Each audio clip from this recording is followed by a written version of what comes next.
Hello students, આજે આપણે જોઈશું ધોરણ 3 નિત્ય સત્રાંત પરીક્ષા વિષય ઇંગ્લિશ. 40 ગુણની તમારી પરીક્ષા લેવામાં આવશે. 2 કલાક તમને સમય આપવામાં આવશે અને ધોરણ 3 માટે ઇંગ્લિશ વિષયમાં જે પ્રકરણો જે છે, પ્રકરણ 6, 7, 8, 9 અને 10. છઠ્ઠું પ્રકરણ છે useful things, our helpers, animal, our friends, not hard at all, enrichment activities. તો આ પ્રમાણે 10 જે ટોટલ 6 થી 10 ચેપ્ટરોમાંથી પૂછવામાં આવશે. તો જોઈએ હવે વિદ્યાર્થી સંપૂર્ણ મોડેલ પેપર આ પ્રમાણે જ તમને પરીક્ષામાં પણ પૂછાશે. તો આ સંપૂર્ણ જે મોડેલ પેપર છે તમારી નોટબુકમાં પણ લખી દો. જોઈએ ક્વેશ્ચન 1. નીચે આપેલ વાક્યોનું અનુલેખન કરો. તો નીચે આપેલ જે વાક્યોનું અનુલેખન કરો. 6 જે 6 માર્ક્સ છે. Write the following sentence in beautiful letters. Write the sentence in beautiful letters.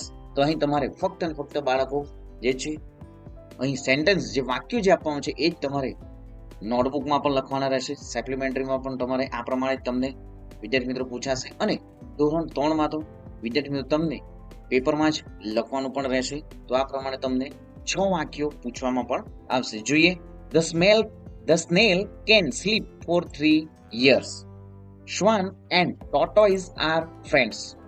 Where does a shopkeeper go? તો આ પ્રમાણે તમને બીજા પ્રશ્નાર્થ જે વાક્યો પણ પૂછાશે. તો તમારે જે નિશાનીઓને ધ્યાનમાં રાખવાની રહેશે. જોઈએ આગળ. Believe in yourself. Next, the sun shines bright in the sky. Birds sing sweet song in the morning. તો આ પ્રમાણે તમને પ્રશ્ન 1 માં જે 6 ગુણનું પૂછાશે તો 6 વાક્યો પૂછવાના છે. તમારે જોઈને સંપૂર્ણ વાક્યો લખવાના રહેશે. નેક્સ્ટ જોઈએ ક્વેશ્ચન 2. નીચે આપેલ જે અલગ પડતા શબ્દો પર તમારે વર્તુળની નિશાની કરવાના રહેશે. 5 ગુણ છે. હિલ, વેલી, માઉન્ટેન, રિવર. રિવર, લેક, શી અને જંગલ. નેક્સ્ટ જોઈએ સન, મૂન, રેઇન અને સ્ટાર્સ. ફર્સ્ટ જે છે હિલ, વેલી, માઉન્ટેન અને જે રિવર જે છે તો અહીં રિવર શબ્દ એ અલગ પડતો શબ્દ છે. નેક્સ્ટ જોઈએ રિવર, લેક, શી અને જંગલ. તો અહીં જે નદી, તળાવ અને દરિયો જે છે તો અહીં જંગલ શબ્દ જે છે એ અલગ પડતો શબ્દ છે. સન, મૂન, રેન અને સ્ટાર્સ. સન, મૂન જે છે એ એક સમૂહના શબ્દો છે, જ્યારે રેન શબ્દ જે છે એ અલગ પડતો શબ્દ છે. નેક્સ્ટ ક્લાઉડ, રેન, સ્નો અને હેપી. ક્લાઉડ, રેન, સ્નો અને હેપી. તો અહીં જે હેપી શબ્દ જે છે અલગ પડતો શબ્દ છે. જોઈએ આગળ. શ્વાન, પીકોક, ટોર્ટોઇઝ અને પેરોટ. તો અહીં જે બર્ડ્સ છે પીકોક, પેરોટ અને શ્વાન, ટોર્ટોઇઝ એ અલગ પડતો શબ્દ છે. નેક્સ્ટ જોઈએ ક્વેશ્ચન 3. ચિત્ર જોઈ ગણતરી કરી સાચા અંક પર જે સર્કલ કરવાનું રહેશે, ગોળ કરવાનું રહેશે. 6 ગુણનું આ પણ પ્રશ્ન 3 પણ છે. તો જોઈએ અહીં ચિત્ર જોઈને તો અહીં તમે જોઈ શકો છો 1, 2, 3, 1, 2, 3, 4, 5, 6, 7, 8, 9 અને 10. તો આ પ્રમાણે 10, 20, 30, 40, 50, 60, 70, 80 અને અહીં 1, 2, 3, 4 અને 5 છે. તો 80 વત્તા 500 થશે 85 જવાબ થશે. તો આ જ પ્રમાણે જોઈએ આગળ. 10, 20, 30, 40, 50, 60, 70, 80 વત્તા 5 85, 86, 87, 88 અને 89. તો 89 જે છે એ સાચો ઉત્તર છે. જોઈએ આગળ થર્ડ. તો અહીં જોઈએ આપણે કેટલા સંખ્યા થશે. 10, 20, 30, 40, 50, 60, 70, 80, 90. તો અહીં જે 90 આપણો સાચો આન્સર છે. તો આ જ પ્રમાણે તમને પરીક્ષામાં પણ પૂછાશે જ બાળકો, ખાસ ધ્યાન રાખવું. જોઈએ આગળ ક્વેશ્ચન 4. શબ્દકોશના સાચા ક્રમ પ્રમાણે ગોઠવીને લખો. તો 4 ગુણ છે. બેટ, કેટ, એપલ અને ડોગ. તો ABCD પ્રમાણે તમારે શબ્દકોશ એટલે કે આલ્ફાબેટ પ્રમાણે તમારે અહીં શબ્દને ગોઠવવાના રહેશે. તો ABCDEFG આમ Z સુધી તમને આવડવું જોઈએ. તો જોઈએ આપણે અહીં સૌપ્રથમ તો શું થશે શબ્દ ફર્સ્ટ આલ્ફાબેટ પ્રમાણે એપલ આવશે, પછી બેટ રહેશે, પછી કેટ અને ડોગ. તો અહીં એક્ઝામ્પલ જે એક્સ્ટ્રા એક્ઝામ્પલ આપવામાં આવ્યું છે ચોય, યલો, ઇયર અને નોઝ. તો ઇયર સૌપ્રથમ, ચોય, નેક્સ્ટ નોઝ અને અંતે યલો. Next question 5. આપેલ વાક્યનું વાંચન કરી સાચા જવાબ પર જે સાચાની નિશાની કરો. 4 ગુણનું પૂછાશે. બાળકો ખાસ આ સંપૂર્ણ જે મોડેલ પેપર જે છે એ સંપૂર્ણ બ્લુપ્રિન્ટ આધારિત છે, તો તમને આ પ્રમાણે જ પરીક્ષામાં પૂછાશે અને પૂછાશે. જોઈએ આગળ. તો અહીં જે આપેલ વાક્યનું વાંચન કરી સાચા જવાબ પર નિશાની કરવાની. આઈ એમ ફાઇન, થેન્ક યુ. તો ઓપ્શન છે જ્યારે તમે કોઈને ધક્કો મારો છો ત્યારે આ શબ્દ બાળકો ક્યારે આપણે બોલીએ છીએ? આઈ એમ ફાઇન, થેન્ક યુ. તો સેકન્ડ ઓપ્શન છે જ્યારે તમને હાઉ આર યુ પૂછે છે, જ્યારે તમે કાકાના ઘરેથી નીકળો છો, તો આ આઈ એમ ફાઇન, થેન્ક યુ જે શબ્દ જે છે જ્યારે આપણને હાઉ આર યુ પૂછે છે ત્યારે આ શબ્દ બોલાય છે, આ સેન્ટેન્સ જે છે બોલાય છે. જોઈએ નાઇસ ટુ મીટ યુ. તો આ શબ્દ, આ જે વાક્ય જે છે ક્યારે બોલાય છે? જ્યારે તમે કોઈને પહેલી વાર મળો છો, જ્યારે કોઈ તમને સોરી કહે છે, જ્યારે તમે મામાના ઘરે નીકળો છો. તો જવાબ શું થશે? જ્યારે તમે કોઈને પહેલી વાર મળો છો ત્યારે નાઇસ ટુ મીટ યુ કહેવાય છે. નેક્સ્ટ જોઈએ. I am sorry I can't come. I am sorry I can't come. તો જ્યારે તમે કોઈના ઘરે પહેલી વાર જાઓ છો, જ્યારે તમે કોઈનું આમંત્રણ સ્વીકારતા નથી, જ્યારે તમને હાઉ આર યુ પૂછે છે, તો અહીં આઈ એમ સોરી આઈ કાન્ટ કમ જે શબ્દ જે છે જ્યારે તમે કોઈનું આમંત્રણ સ્વીકાર નથી શકતા ત્યારે આ શબ્દ જે આ સેન્ટેન્સ જે છે બોલાય છે. Next excuse me.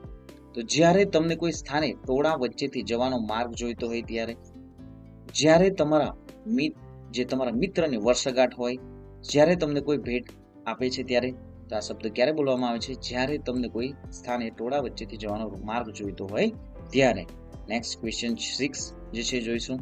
નીચે આપેલા ચિત્રો જોઈ સાચા વિકલ્પના ચોરસમાં જે સાચાની નિશાની કરો 6 ગુણ રહેશે. તો ધીસ, ધેટ, ધીસ અને ધોઝ. તો અહીં ધીસ જે છે, ધીસ એટલે કે આ, એનું બહુવચનનું રૂપ ધીસ છે. ધેટ એટલે પેલું, જેનું બહુવચનનું રૂપ ધોઝ છે. તમે જોઈ શકો છો અહીં જે મંકી જે છે એ નજીક છે. જવાબ શું થશે? અહીં ધીસ ઇઝ અ મંકી. તો અહીં ધીસ જે છે એ આવશે ખાલી જગ્યામાં. નેક્સ્ટ જોઈએ. ખાલી જગ્યા આર મેંગોઝ. તો અહીં મેંગો તો છે પણ ઘણા છે, તો સાચો જવાબ શું થશે? અહીં જે ધીસ નું બહુવચન શું છે? ધીસ જે છે.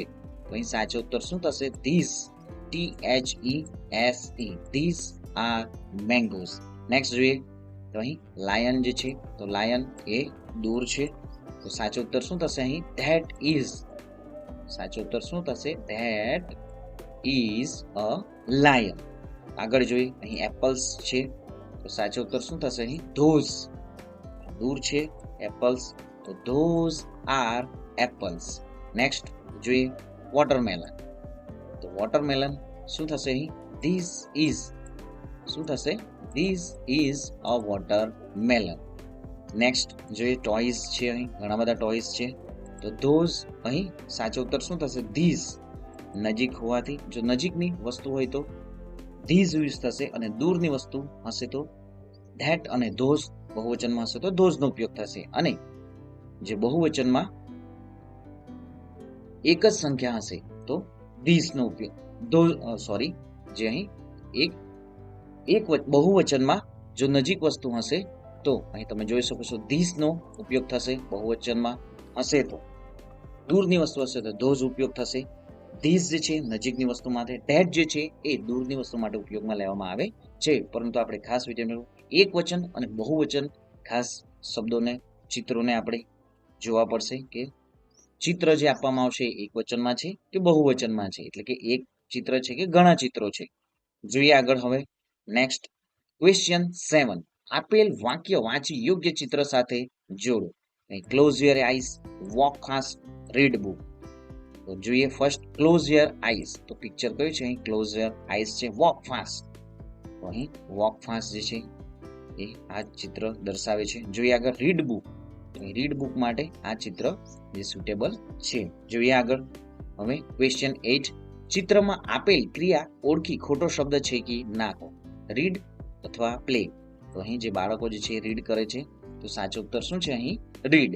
નેક્સ્ટ સ્કીપ અને રન. તો અહીં જે બાળક જે છે એ શું કરે છે? રન કરે છે. જોઈએ આગળ. ડ્રિંક અને ક્લેપ. તો અહીં તમે જોઈ શકો છો આ બાળક જે છે એ શું કરે છે? ક્લેપ કરે છે. નેક્સ્ટ જોઈએ. પ્લે અને ડાન્સ. તો અહીં સાચો ઉત્તર શું છે? પ્લે જે છે સાચો ઉત્તર છે. નેક્સ્ટ ક્લેપ અને ઈટ. તો સાચો ઉત્તર શું છે? અહીં ઈટ જે છે સાચો ઉત્તર છે. બાથ અને શીટ. અહીં સાચો ઉત્તર શું છે? બાથ. વિદ્યાર્થી મિત્રો ખાસ ચેનલને હજી સુધી તમે સબસ્ક્રાઇબ નથી કરી, સૌપ્રથમ ચેનલને સબસ્ક્રાઇબ કરી દો.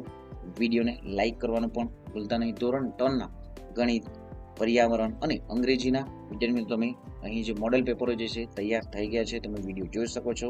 પરીક્ષામાં તમને ઘણી બધી રીતે હેલ્પફુલ થશે અને આ સંપૂર્ણ બ્લુ પ્રિન્ટ આધારે જ આ પેપર પણ તૈયાર કરવામાં આવ્યું છે. તો ખાસ વિદ્યાર્થી મિત્રો 2 થી 3 વખત વિડીયોને જોઈ લેવું. ચેનલ સબસ્ક્રાઇબ નથી કરી, ચેનલને સબસ્ક્રાઇબ કરી દો અને વિદ્યાર્થી મિત્રો ખાસ વિડીયોને લાઇક કરવાનું ભૂલતા નહીં. તમારું લાઇક જે છે એ જ તમારું મોટિવેશન છે. તો ખાસ વિદ્યાર્થી મિત્રો તમને આવા નવા વિડીયો જાણ માટે, નવે જ્ઞાન માટે તમને મળતા રહેશે. તો ખાસ ચેનલને સબસ્ક્રાઇબ કરી દો, વિડીયોને લાઇક કરી દો. મળીશું નેક્સ્ટ વિડીયોમાં નવી જ્ઞાન, નવી માહિતી સાથે. જય હિન્દ બાળકો, જય જય ગરવી ગુજરાત.